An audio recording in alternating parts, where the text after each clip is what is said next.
let's explain this because it's important also for math action to understand the terms of inner range, mass contraction, mid-range, outer range. We want to know in which range our muscle is contracting or acting. Either acting concentrically, let's take the example of biceps, it's always easy, concentric, shortening, eccentric, lengthening. So inner range is when the muscle is working in the most shortened position. So it's this range, it's a range. So it starts from here and then ends at the very end when the muscle is short. And then you have mid-range, somewhere here, and then you have outer range action. So the muscle, when it's really doing a concentric contraction, he goes towards mid-inner range. And when the muscle is doing an eccentric, not contraction but action, is going towards outer range.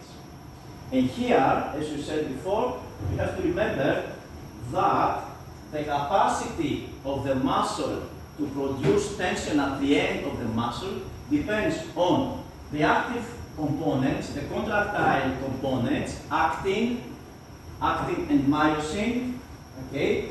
Actin and myosin, let's see here. It depends on the actin and myosin, which is very, very important.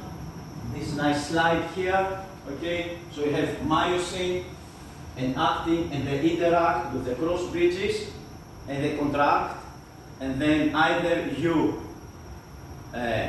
do a concentric, or they can go head by head, bit by bit, and we do an eccentric, ordered by your brain. Yeah? So the motor control center is your brain, and the muscles are the organs that it's like the soldiers. The colonel says now, boom, okay, soldiers, boom. And the other thing that we need to have in mind is though that there is also elastic components in the muscles. We have the epimysium, perimysium, endomysium, the tendons, and what we see here, very important components, is the proteins titin, and which helps the myosins to stay in the center, and also nebulin that helps actin to stay aligned. So very important. So two components of the muscle tension is actin, myosin, that they contract, but also the elastic.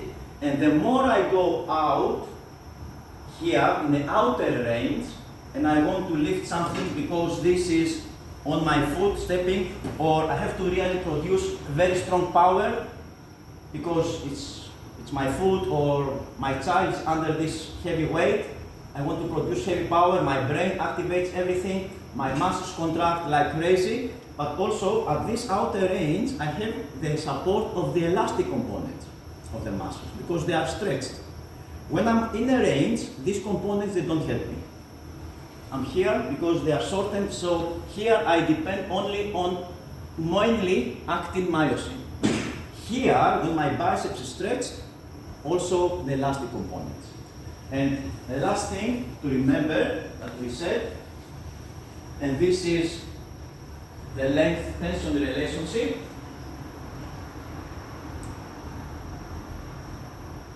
Here is the length tension relationship of the muscle. Here you see actin myosin, actin myosin, actin myosin.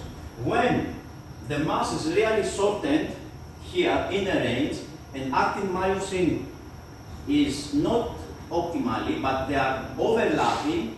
Here you see this detail here. Actin is overlapping the opposite actin. So we have production of the capacity of producing low force. Here, things getting better. Actin is almost at every end. But here is the best proportion because we have the best number of cross bridges attached with the actin. So you have here cross bridges.